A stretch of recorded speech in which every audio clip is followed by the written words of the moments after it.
Hello students, welcome to my channel. मैं आज आपको करा रही हूँ क्लास 8th मैथ का chapter number 3 understanding quadrilaterals. Last video में मैंने आपको 43 पेज के ट्राइवीज कराए थे। आज मैं आपको इसकी एक्सरसाइज 3.2 कराऊंगी। इसका फर्स्ट क्वेश्चन है, find x in the following figures. यहाँ पे एक ट्राइंगल दी हुई है। फर्स्ट एंगल दिया हुआ है 125 डिग्री का, सेकंड एंगल भी 125 डिग्री का है और हमें निकालना है इसका थर्ड एंगल x। तो x की वैल्यू निकालनी है। सम ऑफ एक्सटीरियर एंगल्स, जो एक्सटीरियर एंगल्स का सम होता है वो 360 डिग्री का होता है। यहाँ पे 3 साइड्स हैं, अगर इससे भी अधिक साइड्स हों तो भी वो 360 डिग्री होगा।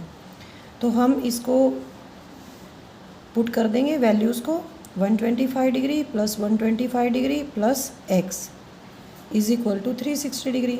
x की वैल्यू निकाल लेंगे। 125 डिग्री यहाँ पे प्लस होके हो जाएगा 250 डिग्री और x की वैल्यू आ जाएगी हमारी 110 डिग्री। इसका बी पार्ट दिया क्वेश्चन फर्स्ट का। तो सबसे पहले हमें देखना है कि ये फिगर कैसी है, इसकी कितनी साइड्स हैं, 1 2 3 4 5। तो ये एक पेंटागन है, इसके 5 एंगल्स हैं। हमें यहाँ पे 4 एंगल्स तो दे रखे हैं और हमें 5th निकालना है। Sum of exterior angles of the pentagon, तो ये हो जाएगा 360 degree.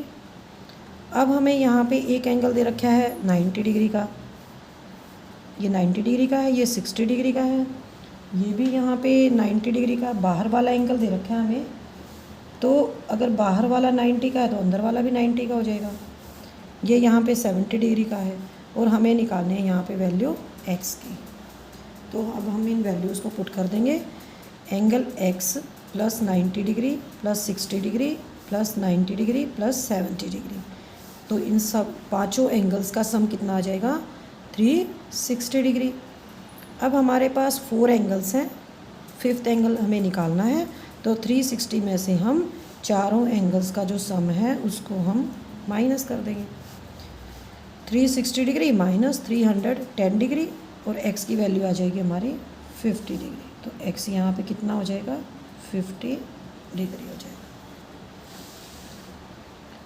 Now question number 2, find the major of each exterior angle of a regular polygon. First है हमारा 9 साइड्स और सेकंड है हमारा 15 साइड्स। तो सबसे पहले हम निकालेंगे 9 साइड्स का। इसके अंदर क्या निकालना है, एक्सटीरियर एंगल निकालना है। फार्मूला क्या होता है, total sum of exterior angles upon number of sides. तो अगर 9 साइड्स दे रखी हैं तो भी एक्सटीरियर एंगल्स का सम होगा 360 डिग्री। और कितनी साइड्स हैं, 9 साइड्स हैं। तो 360 डिग्री को हम 9 से डिवाइड कर देंगे, ये आ जाएगा हमारा 40 डिग्री का। सेकंड पार्ट है 15 साइड्स। तो सेम हमारा फार्मूला रहेगा एक्सटीरियर एंगल निकालने का, sum of exterior angles upon number of sides. Exterior angles का सम कितना होता है, 360 डिग्री और कितनी साइड्स हैं, 15 साइड्स हैं। तो 360 को हम 15 से डिवाइड कर देंगे, ये आ जाएगा हमारा 24 degree. Question number 3, how many sides does a regular polygon have if measure of N exterior angle is 24 degree. हमें एक रेगुलर पॉलीगन दे रखी है, उसकी हमने साइड्स का पता लगाना है। अगर एक एक्सटीरियर एंगल का मेज़र है 24 डिग्री, तो हमारे पास जो क्वेश्चन नंबर 2 किया है उसी फार्मूले के अंदर हम वैल्यू पुट कर देंगे। Exterior angle is equal to sum of exterior angles upon number of sides. Exterior angle कितना है, 24 डिग्री का, और सम कितना होता है एक्सटीरियर एंगल्स का, 360 डिग्री। और नंबर ऑफ साइड्स हम मान लेते हैं इसके अंदर n है। तो यहाँ पे हम क्रॉस मल्टीप्लाई करेंगे इसको इस तरह से, यह आ जाएगा 24 into n is equal to 360 degree. n is equal to 360 degree upon 24 degree. तो 360 को हम 24 से डिवाइड करेंगे, यह आ जाएगा हमारा 15 साइड्स। तो एक ऐसी पॉलीगन जिसकी 15 साइड्स होंगी उसका एक्सटीरियर एंगल 24 डिग्री होगा। या हम ये कह सकते हैं कि ऐसी पॉलीगन जिसका एक्सटीरियर एंगल 24 डिग्री का है उसके अंदर 15 टोटल साइड्स होंगे।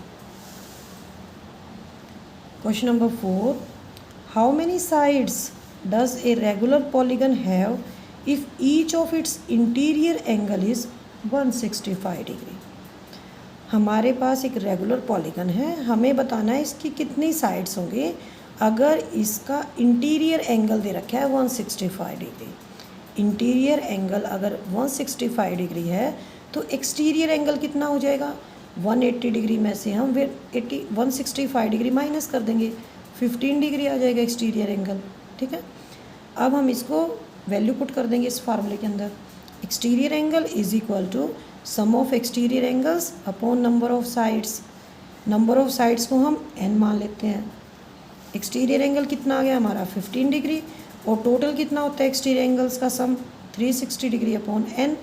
तो इसको हम क्रॉस मल्टीप्लाई कर देंगे इस तरह से, तो ये हो जाएगा 15 degree into n is equal to 360 degree, n is equal to 360 degree upon 15 degree. ये आ जाएगा, हम डिवाइड करेंगे 360 को 15 से 24 साइड्स। आप इस फार्मूले को डायरेक्ट भी लिख सकते हैं इस तरह से, number of sides is equal to sum of exterior angles is equal to each exterior angle. ठीक है, क्वेश्चन नंबर 5 दिया हुआ है, इसके दो पार्ट हैं ए और बी। फर्स्ट करेंगे हम A part, is it possible to have a regular polygon with measure of each exterior angle as 22 degree.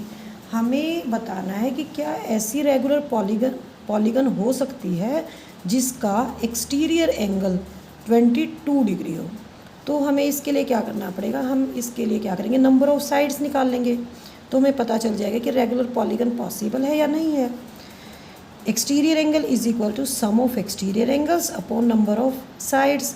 Number of sides को हम n मान लेते हैं।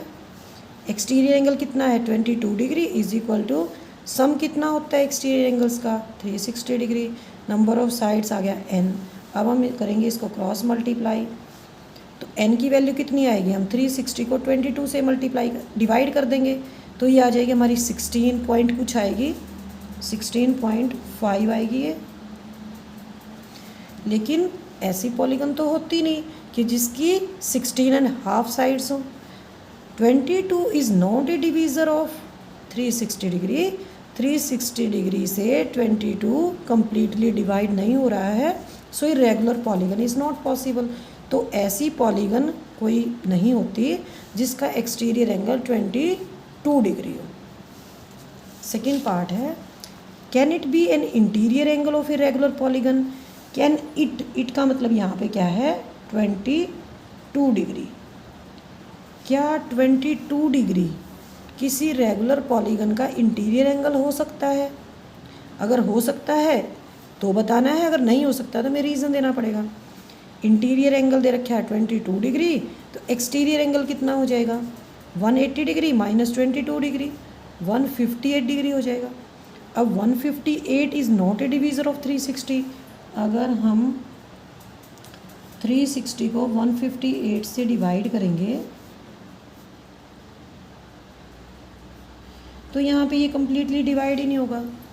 तो 158 is not a divisor of 360 degree, so A regular polygon is not possible. तो ऐसी कोई polygon possible नहीं है जिसका इंटीरियर एंगल 22 डिग्री हो। ठीक है, अब हम करेंगे क्वेश्चन नंबर 6। इस एक्सरसाइज का लास्ट क्वेश्चन है, what is the minimum interior angle possible for a regular polygon and why. हमें बताना है क्या पॉसिबल है कोई ऐसी पॉलीगन जिसका इंटीरियर एंगल मिनिमम हो। ठीक है,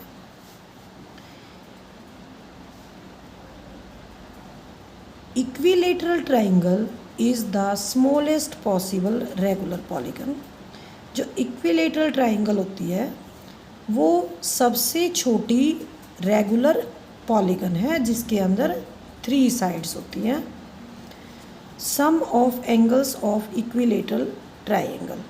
और इक्विलेटरल ट्राइंगल को जो तीनों एंगल्स हैं उनका सम कितना होता है 180 डिग्री। तो ईच इंटीरियर एंगल, अगर हम एक इंटीरियर एंगल निकालेंगे तो कितना हो जाएगा 180 डिग्री अपॉन 3 कितना आ जाएगा 60 डिग्री आ जाएगा। ठीक है, नाउ हम लिख सकते हैं 60 degree is the minimum interior angle possible for a regular polygon, क्योंकि जो इक्विलेटरल ट्राइंगल होती है सबसे छोटी रेगुलर पॉलीगन है, पॉसिबल है ये, इससे छोटी पॉलीगन नहीं होती क्योंकि इसके अंदर 3 साइड्स होती हैं। और इक्विलेटरल ट्राइंगल के जो तीनों एंगल्स हैं इनका सम होता है 180 डिग्री। तो हम एक एंगल निकाल सकते हैं, 3 एंगल्स हैं, टोटल है सम 180 डिग्री, तो एक एंगल आ जाएगा 60 डिग्री का। अब हमें इसका बी पार्ट करना है। What is maximum exterior angle possible for a regular polygon. जो हमारे पास रेगुलर पॉलीगन है उसका एक्सटीरियर एंगल जो मैक्सिमम है वो कितना हो सकता है, तो ये इक्विलेटरल ट्राइंगल में ही पॉसिबल है। In equilateral triangle sum of exterior angles will be 360 degree. जो हमारे ये जो एंगल्स दे रखे हैं 1 2 3, ये तीनों कैसे एंगल्स हैं, ये एक्सटीरियर एंगल्स हैं ये। ठीक है, और एक्सटीरियर एंगल्स का सम किसी भी पॉलीगन के अंदर कितना होता है 360 डिग्री होता है। अगर हम एक एंगल निकालेंगे तो 3 से डिवाइड कर देंगे 360 डिग्री को। Each exterior angle will be 360 degree upon 3 divide कर देंगे 120 डिग्री आ जाएगा। तो हम इसका आंसर क्या लिखेंगे 120 degree is maximum exterior angle possible for a regular polygon.